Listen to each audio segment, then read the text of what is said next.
She said there was no room for me, then handed Brian the deed. I stood in my childhood bedroom with the phone still warm in my hand, trying to explain to my daughter why we wouldn't be going to the beach this summer. Grandma says Brian needs privacy, I lied. What I didn't say? That my parents were quietly selling the house behind my back, that my name was never even part of the conversation, that the house I helped paint, clean, and love was being erased from my life like I'd never mattered. But here's what they forgot. I learned how to build things. Alone. So if there was no room for me in the house I was raised in, I'd make one next door. And when my porch light goes on, the whole town will see who really inherited the legacy. My name is Melissa Callahan, and I'm 45 years old. Most mornings find me walking the shoreline before work, a ritual I created after rebuilding my life post-divorce. The sea has always been my anchor, especially at our family beach house where my younger brother Brian, the perpetual favorite, and I spent childhood summers racing across sun-bleached boards. My relationship with my parents, Eleanor and James, has been like the tide, sometimes warm, often distant, always flowing toward Brian. After the divorce, I channeled my energy into restoration projects and saving every spare dollar, skills my golden child brother never needed to learn. These days, I balance my accounting job with shared custody weekends, dreaming of giving my children Sarah and Kyle the same salt air memories I treasured. But let me start from the beginning. Last Tuesday, I called Mom about summer plans while taking my lunch break at work. The familiar ring echoed 3 times before she picked up. I'd spent the morning rehearsing my pitch, making sure it sounded casual and considerate.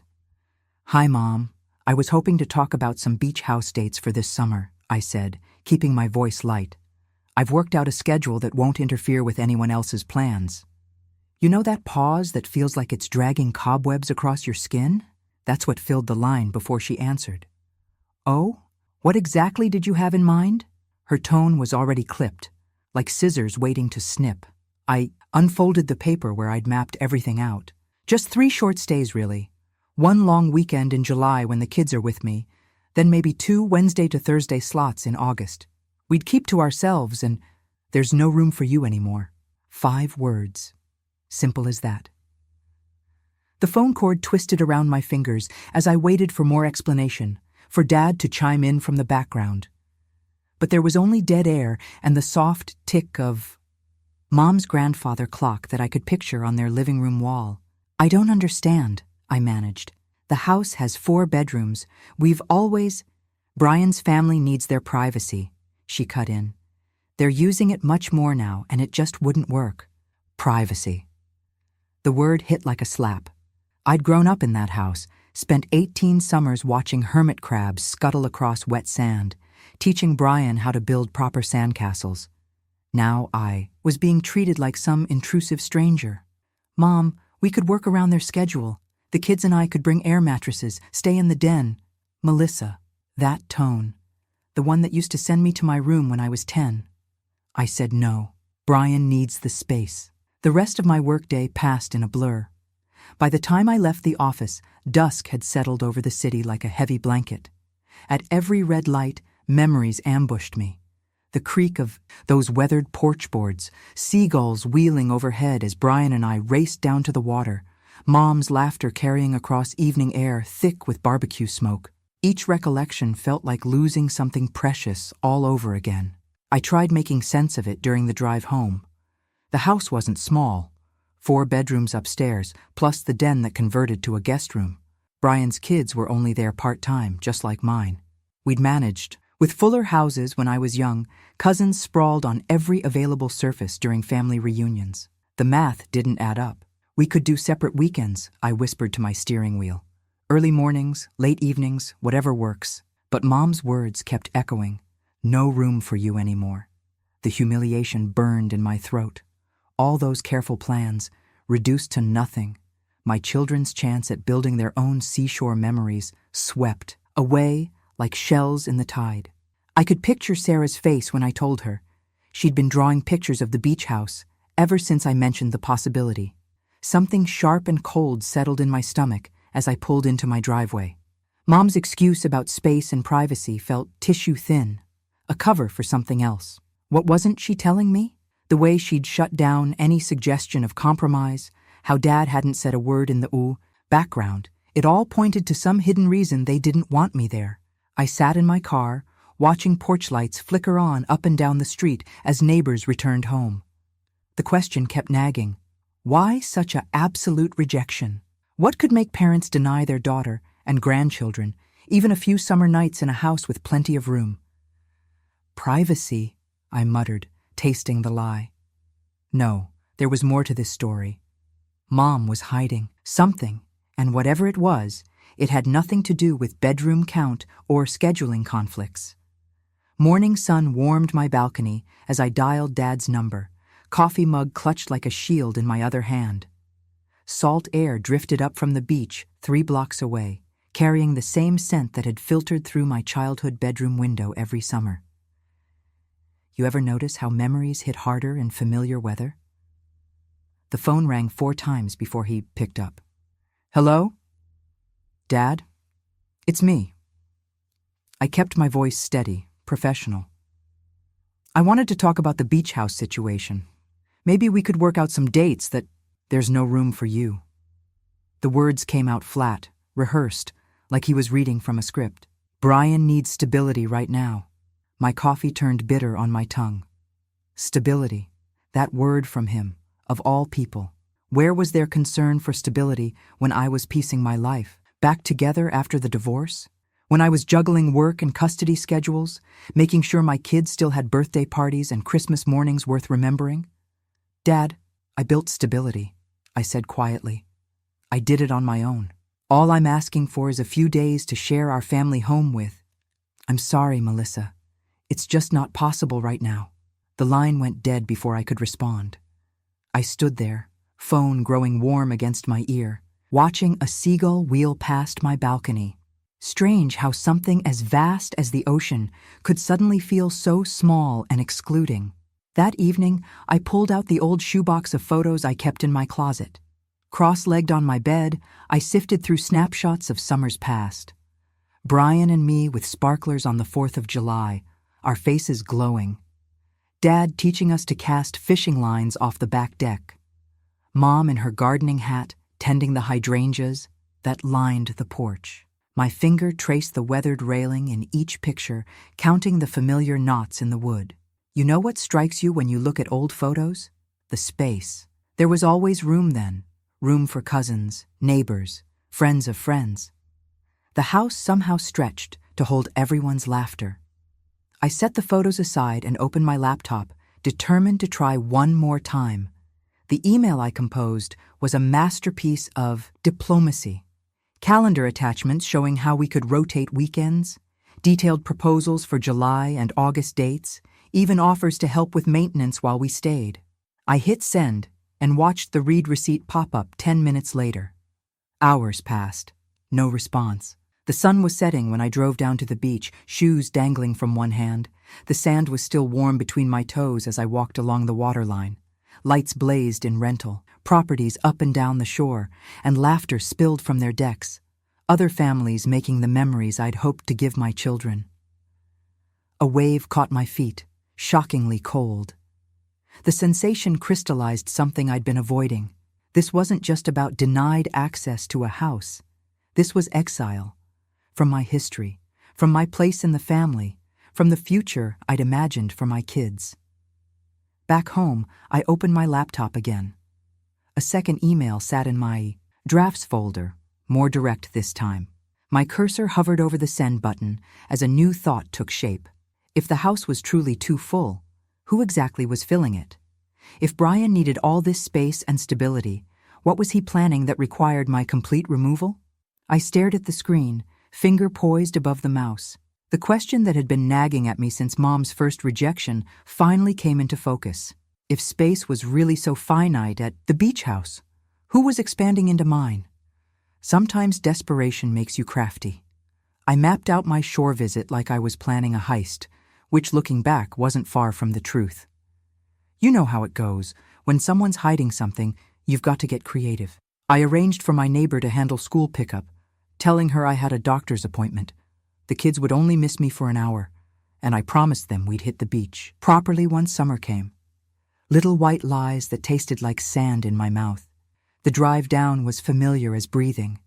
Every turn, every landmark, counting down to the coast, like it had since I was small enough to press my nose against the back window. The old ice cream stand was still there, its faded sign promising summer's best scoops. Remember when $2 bought you a double cone with sprinkles?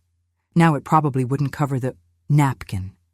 I parked 3 blocks from the house, in front of the Methodist church where Mom used to drag us to summer services. My hands were steady as I checked my phone's clock. 2:15 p.m. on a Wednesday. Perfect timing. The neighborhood would be quiet, most folks at work or running errands. The walk down Ocean Avenue felt like stepping through photographs. The Marshalls' pink hydrangeas still bloomed against their white fence. The Bennett's weather vane still squeaked in the breeze. Everything exactly as it should be, except me. I was skulking down my own family's street like a trespasser. Our house came into view, and my step faltered. A white contractor's truck sat in the shell-lined drive, Coastal Property Solutions stenciled on its side. That was new. We'd always handled maintenance ourselves. Dad's pride and joy was fixing every loose board and squeaky hinge. Movement caught my eye. 2 figures in the side yard, partially hidden by the old rose trellis. Dad's silver hair gleamed in the afternoon sun. Brian stood with his back to the street, one hand gesturing as he talked. I ducked behind Mrs. Peterson's massive hydrangea hedge, my heart suddenly keeping time with the distant surf. Escrow period gives us plenty of time, Brian's voice carried on the sea breeze. The trust transfer is practically done. Your mother's worried. About Dad's words faded as they moved toward the back deck. I stood frozen, the hedge's leaves tickling my bare arms. Trust transfer, escrow. The words hit like ice water down my spine. You ever have one of those moments where reality shifts, and suddenly all the odd pieces click into awful sense? My hands shook as I pulled out my phone, walking quickly toward the public boardwalk where I could sit without looking suspicious. The county property records website loaded painfully slowly on mobile data. I'd looked up homes for clients before. Being a real estate agent's assistant had its advantages. But this search felt different, personal, invasive. There it was, a pending transfer document dated last week. Ocean View Family Trust to Callahan Holdings, LLC. Brian's company. The preliminary sale price was redacted, but the intent was clear as the horizon line. They weren't just keeping me out of the house. They were selling it to Brian behind my back. My vision blurred. I blinked hard, focusing on a distant sailboat to steady myself. Every memory I had of this place was wrapped in the simple belief that it was ours. All of ours. The treehouse Dad built us in the back corner. The window seat where Mom read us stories during summer storms. The deck where I'd taught my own kids to identify seabirds. All of it was dissolving into legal paperwork and LLC ownership. I walked to the water's edge, letting the cold Atlantic numb my feet. The truth crashed over me like the waves. Once those papers were signed, every summer tradition, every family ritual, would belong to Brian alone. I'd be nothing but a guest in my own history, if I was even allowed to be that much. The house stood behind me, solid as ever against the sky. But now I saw it differently. Not as the keeper of my memories, but as something being stripped away, board by board, memory by memory, until nothing remained but Brian's name on a deed. I didn't remember much of the drive home. The clock on my dashboard blinked 10:22 when I finally pulled into my apartment complex, but the numbers felt meaningless. Time had gone liquid since I'd seen that transfer document. My laptop waited on the kitchen counter where I'd left it that morning, back when the UT world still made a kind of sense. The screen lit up, and there it was. My Google Calendar reminder for porch weekend in cheery blue text. I'd set it months ago, planning to take the kids for our first real stay since the divorce. The optimism in those 2 words felt like a slap now. You know that sick feeling when you know you're about to do something pointless, but you do it anyway? I opened my banking app and stared at my savings balance. Not terrible for a single mom, but nowhere near house-buying territory. Still, I pulled up a mortgage calculator and started plugging in numbers. The Shore property listings loaded slowly, each one a fresh punch to the gut. 3-bed, 2-bath, $875,000. Cottage with water views, $925,000. Teardown on a quarter acre, $750,000. I adjusted the filters, expanded the search radius, tried different down payment scenarios. The numbers danced and shifted, but never quite aligned with reality. The bedroom clock hit 2 a.m., then 3. I lay there mapping possibilities like constellations. Second mortgage? Too risky with the kids' college funds to protect. Private loan? The interest rates would drown me. Investor partnership? Nobody would touch Shore property without controlling interest. Each option rose like a wave and crashed just as fast. Morning came too soon. I skipped my usual coffee stop and went straight to Zillow, watching those price-reduced banners mock me from listings still hundreds of thousands beyond my reach. Even the fixer-uppers, the kind I usually loved spotting potential in, sat in a price range that might as well have been on Mars. Lunch break found me in my car, parked behind the office where nobody could see me. I pressed my hands over my eyes until colors bloomed in the darkness. Let yourself feel it, my therapist would say. So I did. I felt the failure wash through me, hot and heavy as summer storm air. I felt the weight of every no from every mortgage calculator, every listing I couldn't touch. My afternoon email responses turned robotic. Yes, I can pull those files. No, the Johnson closing isn't until next week. Delete, delete, delete went the furniture thrifting notifications I'd set up. No point hunting vintage porch chairs now. The familiar drive home felt different that evening. Every house I passed seemed to whisper, "Not yours, never yours." The weight in my chest had settled into something heavier than grief, acceptance maybe, or surrender, the kind that comes when you've run every scenario and they've all led to the same dead end. Back at my laptop, I pulled up the property transfer document one more time. The words hadn't changed, but now they felt carved in stone. Upon signing, transfer is final. No wiggle room, no maybes, no miracle solutions hiding in the legal jargon. Just a countdown to the moment when Brian's signature would lock the door on my memories forever. I closed the laptop and stood at my kitchen window. The street below was quiet. Most families already settled in for dinner. A few blocks away, a church bell tolled the hour. 7 chimes, marking another day closer to that final signature. Another day closer to watching my childhood home become someone else's legal property, even if that someone else shared my last name. The transfer document's words kept flashing behind my eyes like a warning sign. Upon signing, transfer is final. Upon signing, transfer is final. A clock had started ticking, and I was running out of time to stop it. The next morning, I found myself sliding into a booth at the Seashell Diner, the kind of place where the vinyl seats have character cracks and the coffee's always perfect. You know the type, where the same waitresses have been pouring refills since your kids were in diapers. Carol was already there, stirring cream into her cup. She'd been my mother's best friend back when I was learning to swim, before status and Shore properties started mattering so much. These days, she ran the library's local history room and called things exactly as she saw them. "You look like hell, Mel," she said, pushing a menu toward me. The familiar smell of butter and griddle grease hit me, bringing back Sunday breakfasts after stormy nights when the power went out at the beach house. "Thanks for meeting me." I wrapped my hands around the coffee mug the waitress set down. I wasn't sure who else to talk to. "Start at the beginning," Carol said, and I did. I told her everything, the rejection, the hidden sale, the numbers that wouldn't add up. She listened without a single interruption, just nodding and watching me with those sharp librarian eyes. When I finished, the ice in her water had melted and my coffee had gone cold. "Well," she said, reaching for the pot the waitress had left. "Sounds like they've forgotten something important about you." "What's that?" "You've always been the fighter in this family." She topped off both our cups, while Brian was getting trophies for showing up. You were actually earning things.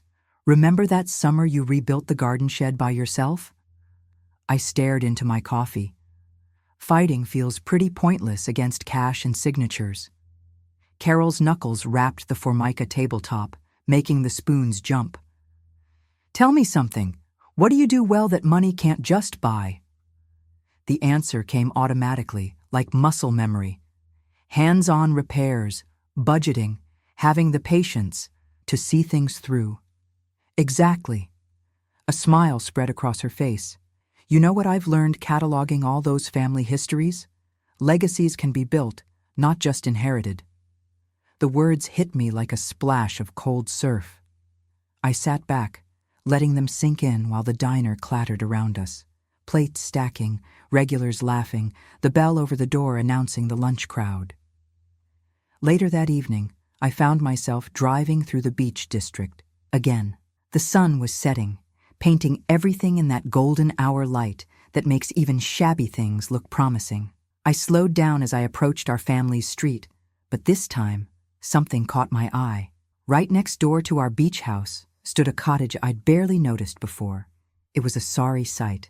Paint peeling off weather-beaten shingles, porch sagging like a tired smile. A for sale sign tilted drunkenly in the sandy front yard. The place looked defeated, forgotten. But as I idled there, squinting through my windshield, something shifted in my perspective. That worn-out cottage had good bones under all that neglect. The roofline was straight, the windows big and well-placed. The lot was deep, running all the way back to the dune line, just like ours did. Just like ours. My mother's words echoed back, "There's no room for you anymore." I stared at that crooked for sale sign, and suddenly Carol's voice overlapped. Legacies can be built. The cottage sat there in the fading light, its potential almost visible under years of surrender to salt air and storms. My hands tightened on the steering wheel as an idea took shape, bold as the tide itself. If there was no room for me in their house anymore, maybe it was time to make my own room. Right next door. First lights different at the shore, cleaner somehow, like the night, scrubbed everything new. I parked across from the cottage at dawn, thermos in hand, waiting for the early golden rays to show me what I was really dealing with. You ever notice how hope feels different when you're actually doing something instead of just wishing? My hands were steady now as I walked the perimeter, notepad ready. The realtor wouldn't be available for hours, but I didn't need a guided tour to start my homework. The foundation looked solid through the overgrown beach grass. Good concrete, no major cracks. I'd learned about checking these things the hard way after my divorce, when every house hunting dollar had to stretch twice as far. The roofline ran straight as a ruler's edge, even if the shingles had seen better days. Big windows, probably original to the 1950s, would need replacing, but the frames were square. Even the porch, sad as it looked, had good bones under, that weathered gray wood. Structure before style, my contractor friend Mike always said. I could almost hear him now, pointing out the essentials that were actually working in my favor. I circled back to my car and pulled out my laptop. Time to turn this crazy idea into something real. First call, Oceanside Credit Union, where I'd built up some goodwill refinancing my current place. "Morning, Melissa," Sarah from lending answered. "You're up early. I'm looking at a fixer-upper on Beach Street," I said, keeping my voice steady. "Need to know what's possible." 10 minutes later, I had preliminary numbers. Not pretty, but not impossible either. The divorce had taught me to live lean, and my credit had recovered nicely. Sarah emailed over an application while we talked. Next, I called Mike. He'd helped me rebuild my deck last spring, the kind of solid work that makes you trust someone's judgment. "Text me photos," he said after I described the cottage. "I can swing by this afternoon for a quick walk around, but from what you're saying, sounds like the right kind of mess, fixable mess." The realtor, Dana, was exactly what I needed. Practical and fast-moving. It's been sitting for 8 months, she told me over coffee at 10. Owners motivated. If you can show serious financing and a reasonable timeline, we might have room to negotiate. I spent the next 2 hours in my car, parked by the marina, turning fear into Excel sheets. Every repair estimate got its own column. Every expense line had a buffer percentage. I wrote and rewrote the financing narrative until it felt bulletproof, or at least bullet-resistant. Then I drafted the letter to the seller. Not the formal offer, that would come through Dana, but the human side of the equation. I told them about growing up, next door, about knowing every mood of the sea from this exact stretch of beach. About wanting to restore, not flip. About having the skills to bring the cottage back and the patience to do it right. My hands weren't quite as steady when I hit send on the official offer that afternoon. The number was lean, had to be, but the terms were clean. 10% down, conventional financing, reasonable closing timeline. I'd stretched my savings to the breaking point to make that down payment work, but some risks you just have to take.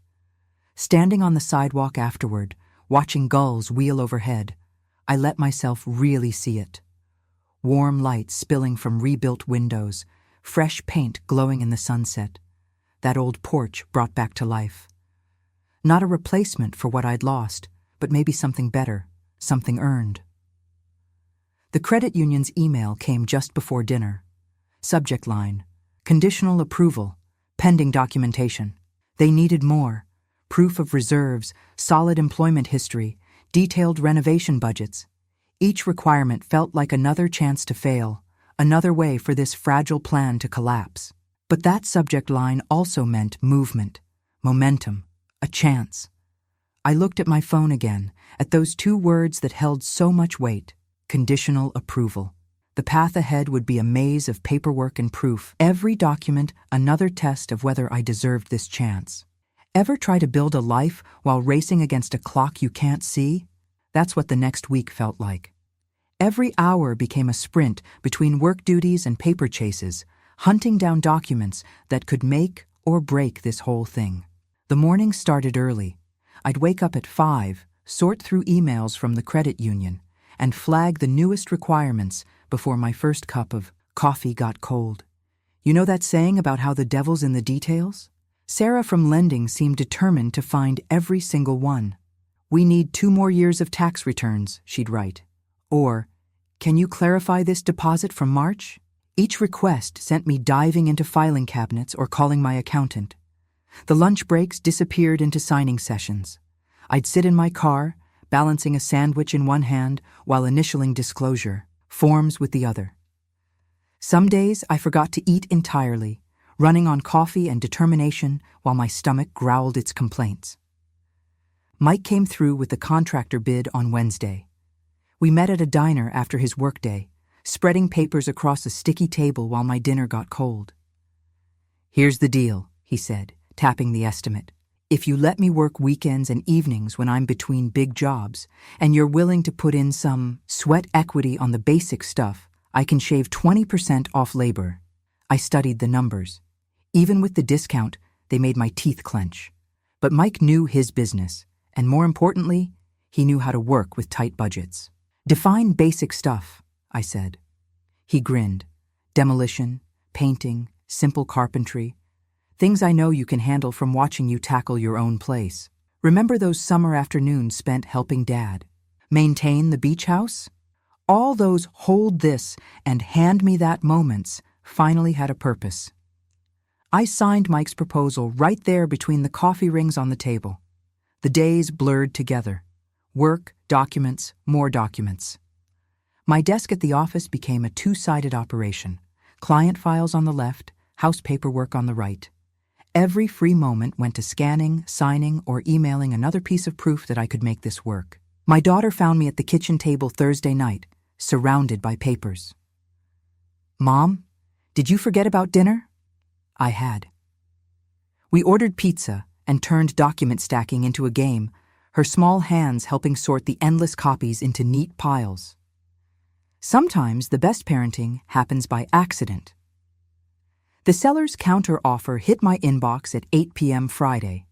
I was still at my desk, pretending to work late while really refreshing my email every 5 minutes. The terms made my stomach drop.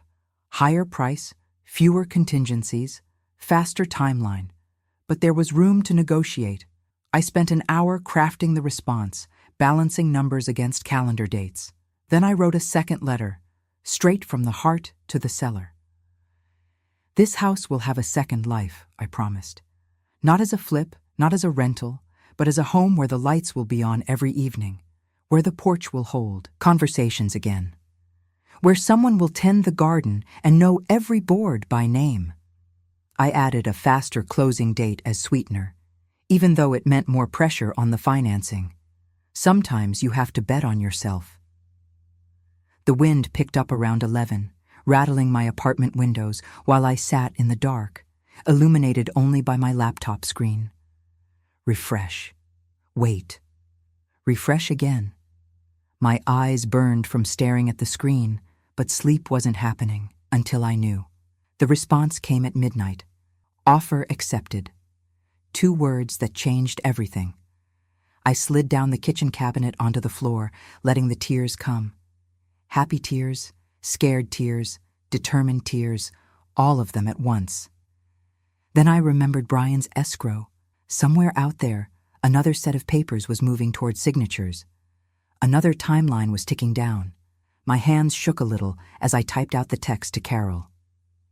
Key in 30 days. I pulled up my calendar app, staring at the empty squares where either closing could land. The family transfer could happen any day now. My closing date looked so far away, marked in red like a finish line that might move before I reached it. The closing happened at noon on a Thursday. I stood in the title company's conference room, pen hovering over the final document, and thought about all the times I'd watched Dad sign papers at the kitchen table. Funny how life circles back on itself, isn't it? Congratulations, the closing agent said, sliding the keys across the polished wood. They felt warm in my palm, like they'd been waiting. I drove straight to the cottage, my cottage now. The front steps groaned under my feet, a sound that would have worried me a month ago, but now felt like an old song welcoming me home. You know that moment when you first unlock a door that's truly yours? It's like your heart expands to fill the whole space. Inside, dust motes danced in the sunlight streaming through grimy windows. The place smelled of mothballs and forgotten summers, but underneath that was the solid scent of good wood. I'd learned enough from Dad to know the difference between cosmetic wear and structural problems. This old girl had good bones. That weekend became a blur of demolition.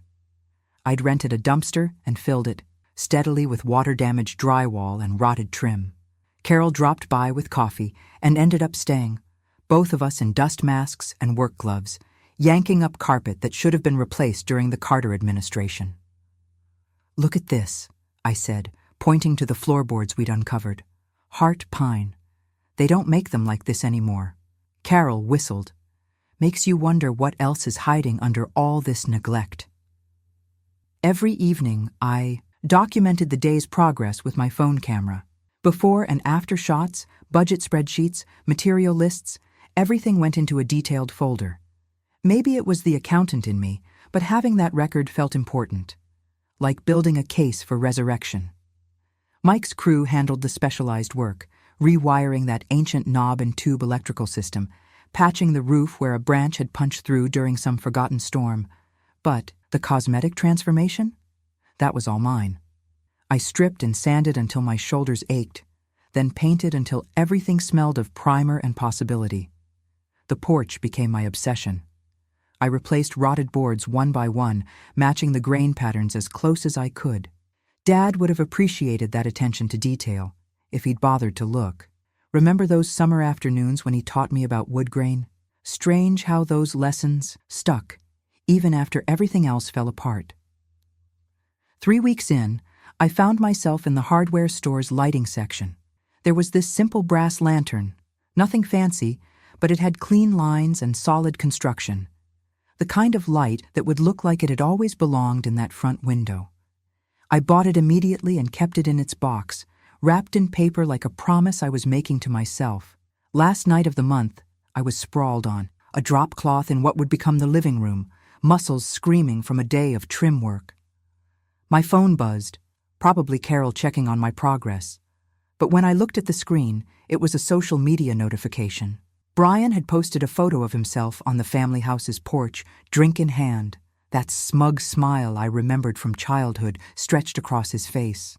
The caption read, "Some legacies are earned, some are inherited. Proud to own this piece of family history." You know what's funny about that word? Legacy? It's not just about what you're given. It's about what you build. I set my phone down and looked around at my half-finished walls, at the paint samples taped up like lottery tickets, at that boxed lantern waiting for its moment to shine. My fingers were raw from sanding, my back ached from lifting, and every muscle had its own complaint about the past month's work. But sitting there in the sawdust, watching the sunset paint stripes across my new floor, I felt something settle into place.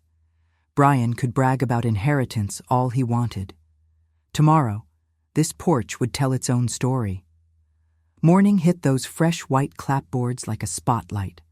I stood across the street, coffee going cold in my travel mug, just taking in the view. You ever finish a project and have that moment where you think, did I really do that? The porch rails caught the sunrise and threw it back like they were made of pearl instead of plain lumber and sweat. My phone buzzed. Janet, my realtor, forwarding an email from the Shore Herald's home and garden reporter. Something about documenting local restoration projects, especially ones that honored the area's architectural heritage. Would I be interested in a walkthrough? Photos? I'll admit, my first instinct was to decline. Attention wasn't the point of all this. But then I remembered Brian's social media swagger about owning the legacy and thought maybe a different perspective deserved some ink. The reporter, Sarah Chen, showed up promptly at 10 the next morning. Young, sharp-eyed, carrying a professional camera that made my phone shots look like kindergarten art. She paused at the foot of the steps, notebook already out. "The contrast is striking," she said, gesturing between my place and the family house next door. "Yours feels warmer somehow." I led her through the rooms, explaining how I'd stretched the budget like pizza dough, thin in spots but never breaking. "See these cabinet pulls?" I pointed to the kitchen hardware. "Salvage yard finds. Previous owner's great-grandmother probably touched these same handles." "And the structural work?" She was taking rapid notes. "Triage," I explained. "Like emergency medicine. Stop the bleeding first. The roof leak was killing the joists, so that ate the first chunk of funding. But good bones deserve good doctors." We reached the living room, where that brass lantern still sat in its box on the window seat. Sarah noticed my hesitation. "That's waiting for something special?" "It's the first thing I bought for the house," I said, running a finger along the unopened edge. "When everyone tells you there's no room for you somewhere, you either believe them or," I gestured to the renovated space around us, "or you build your own harbor," she finished softly. The cedar bench by the front window caught her attention next, original to the house, scarred but solid. I'd spent 3 evenings hand-sanding it back to life. "Some pieces," I told her, "just need someone to see their worth." Sarah's face had shifted during the tour, professional, interest warming into something more personal. She lingered over details. The saved crown molding, the restored window weights, the porch boards I'd matched grain by grain. Her camera clicked steadily, catching angles I hadn't even noticed. "Would you mind sending me some of your progress photos?" she asked as she packed up. "The before and after contrast really tells the story." I spent that evening sorting through my documentation folder, choosing images that showed the transformation most clearly. After hitting send, I grabbed my caulk gun and worked until dusk, sealing the last gaps around the window frames. The kind of quiet, finishing work that makes a house breathe right. Sunday morning, I nearly tripped over my own feet getting to the paper box. There it was, spread across the home section's front page, my cottage glowing in perfect morning light. The headline read, "A heart-led restoration beside a legacy house. Local woman proves some inheritances are built, not given. I stood in my kitchen, hands shaking slightly as I read Sarah's article. She'd captured everything: the structural saves, the budget creativity, even that still-boxed lantern waiting for its moment. But more than that, she'd understood the deeper current running through every repair and replacement. Some paragraphs hit so close to home that I had to pause and breathe. Car doors started thumping outside, the usual Sunday beach traffic. But this time, people were stopping, pointing. Not at Brian's inherited porch with its fresh stain and store-bought wicker. They were pointing at my cottage, at the rails I'd shaped by hand, at the windows I'd glazed myself under starlight, at a different kind of legacy, built nail by nail and board by board. The comments started rolling in as soon as the paper hit social media. My phone buzzed steadily through breakfast, notifications piling up faster than I could read them. "This is what real stewardship looks like," wrote someone named Marie. "Saving our shore's character one board at a time. Heart and history together," added another. "Finally, someone who gets it." The Historical Society's message caught me off guard. They wanted me to give a talk about budget-conscious restoration techniques at their next meeting. Me, teaching others? I had to read that one twice. Then came the local businesses. Pete from the hardware store offered a standing discount on supplies, saying my project reminded him of how his grandfather built their first shop. The paint store downtown wanted to feature my color choices in their seasonal display. Even old Mr. Thompson, who'd been selling salvaged architectural pieces for 40 years, invited me to have first look at any new shipments. You know what's funny about small towns? News travels like water, finding every crack, filling every space. By lunch, 3 community pages had shared the article, each comment section warmer than the last. People remembered the cottage from their own childhoods, shared photos of what it looked like in the 70s, tagged friends who'd grown up nearby. I was sorting these messages when Brian's post popped up. Disappointed by recent privacy invasions targeting our family property.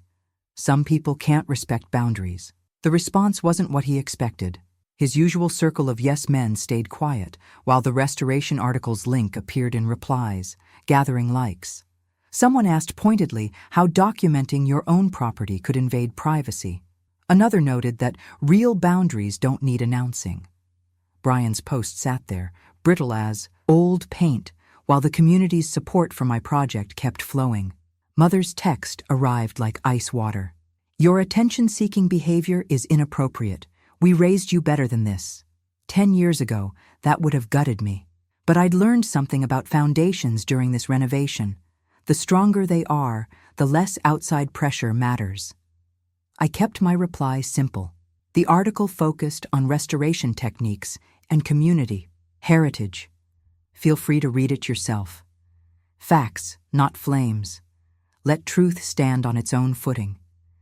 I was installing new weather stripping when I glimpsed Father through the front window.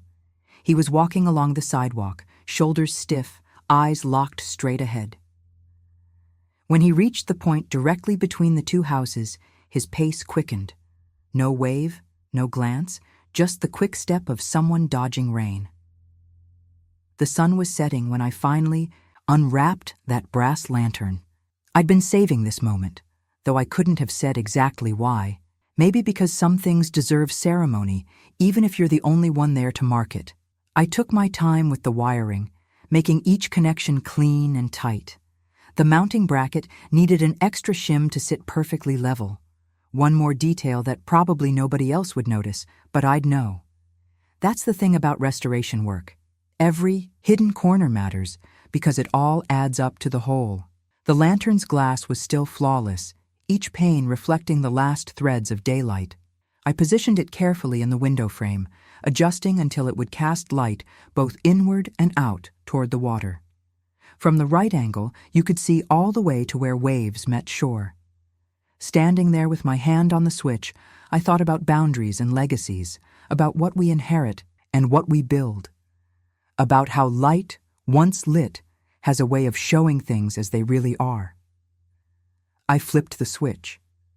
The brass caught fire in that first glow, warm and steady as a lighthouse beam.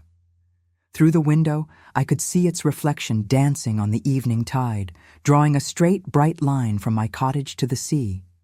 The lantern's glow caught every ripple in the antique glass, sending honey-warm light spilling across my refinished floors. You know that feeling when you've carried something heavy for so long, then finally set it down? That's what this light felt like. A weight lifting, a promise kept not just to the cottage, but to myself. I moved to dim the interior lights, letting the lantern take center stage. That's when I heard them, voices drifting over from the family house porch. The evening air had that peculiar coastal quality that carries sound right along with the salt. "Making us look foolish," Brian was saying, his tone stretched tight as a fishing line about to snap. "The whole point was," Mother cut in, voice climbing an octave like it always did when she felt cornered. "I didn't know she'd... How was I supposed to predict?" "You said this would be simple," Brian threw back. "Clean and simple, that's what you promised." I eased my front door closed, not wanting them to spot me eavesdropping. My phone buzzed, a message from Linda Keaton down the street. I'd known Linda since high school. She ran the coffee shop where all the local gossip collected like shells at low tide. "Thought you'd want to know," her text read.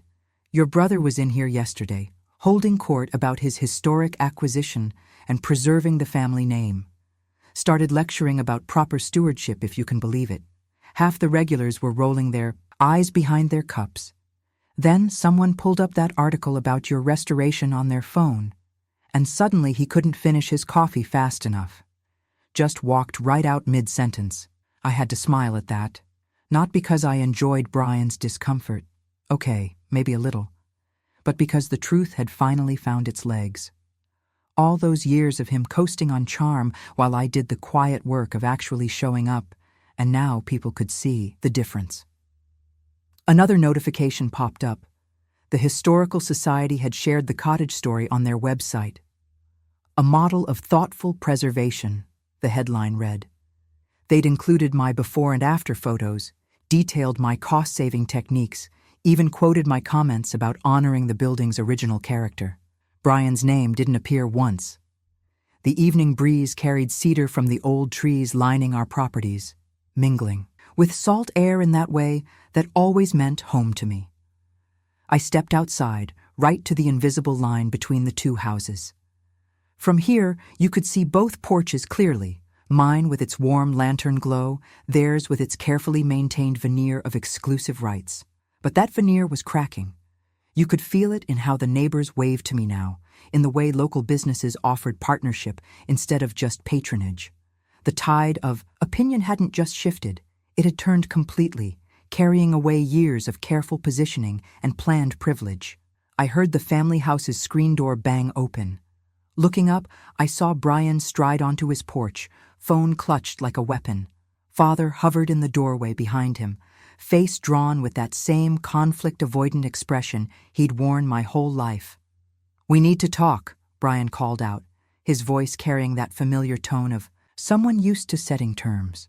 I stood my ground at the property line, letting my lantern's steady light wash over us all. Sometimes the strongest answer is simply refusing to move. "Now," he added when I didn't immediately respond. Father shifted his weight behind him, one hand gripping the doorframe like it might steady whatever was coming. The evening waves kept their rhythm, indifferent to our human dramas played out on their shore. Brian's phone glowed as he thumbed through something, probably gathering his ammunition of screenshots and social media metrics. He'd always treated relationships like business transactions, measuring worth in followers and influence. But standing there in my lantern's warm circle, I knew the real measure of worth was in the wood I'd saved, the history I'd honored, the home I'd built when they'd tried to tell me I didn't deserve one. The truth of that glowed steadier than any screen could manage. The next morning hit like a postcard. Sun bright on my fresh paint, waves steady against the shore. I met Brian at our shared fence line, where beach grass poked through the weathered posts like nature's own boundary markers. You ever notice how morning light has a way of making everything look clearer? Well, it sure wasn't doing Brian any favors. "This attention," he started, jaw tight, It belongs to the official property. The family legacy. My title. I had to laugh at that. Not meanly, just the kind of laugh you give when someone tries to claim ownership of the wind. Titles can't make people care, Brian. They never could. I bought this house, fair and square, he pressed, waving his phone where I guessed he had the deed pulled up. The legacy is mine now. Legacy isn't something you buy, I said, keeping my voice level. It's something you build. Just like I built this. I gestured to my cottage, its fresh trim gleaming in the morning light. Have you read what people are saying? About preservation? About heart? His face tightened. I knew he had. The article had been shared hundreds of times, with comments piling up about real stewardship and honoring history. That's manipulation, he sputtered. You're trying to make me look bad. I didn't make. You look like anything. I just restored a house that needed love. The rest? That's all you. He thumbed through his phone, fingers jabbing at the screen. I watched him post something hasty about false narratives and legal rights. Within minutes, the responses started rolling in. I didn't need to see his screen to read the impact on his face. Real class act, trying to shut down your sister's good work. Maybe check whose legacy actually matters here. Guess money can't buy everything, huh? The deed's still in my name, he said, but his voice had lost its edge. The sale's recorded. You can't change that. You're right, I agreed, surprising him. The legal facts are what they are. But being the owner on paper doesn't make you the keeper of memories, or the town's respect. Movement caught my eye. Mother and father on their porch, watching us like cautious birds. A couple walked past on the morning beach path, pausing to admire my restoration. The woman pointed to the lantern I'd mounted, its brass catching the sun. Beautiful work, she called out to me. Such care in every detail. Brian's phone kept buzzing. He glanced at it, winced, and shoved it in his pocket. The mighty air, brought low by his own attempts to claim what couldn't be bought. I stepped back onto my porch, boards solid under my feet. Father wouldn't meet my eyes, but Mother's face held something I hadn't seen in years. Uncertainty. Their perfect plan had backfired. They'd wanted to crown a king, but they'd created a cautionary tale instead. The lantern chain clinked softly as I lifted it, setting the light swinging gently in its bracket. Even in daylight, it stood as a beacon, not just to boats or beach walkers, but to anyone who thought ownership meant more than stewardship. Brian had his deed. He had his legal victory. But standing there watching him retreat to his empty porch while neighbors smiled and waved to me, it was clear which of us had truly lost something. My lantern caught the morning sun, throwing back golden light that spoke louder than any title could. The waves kept their rhythm below, eternal in their wisdom. What's truly yours always finds its way home.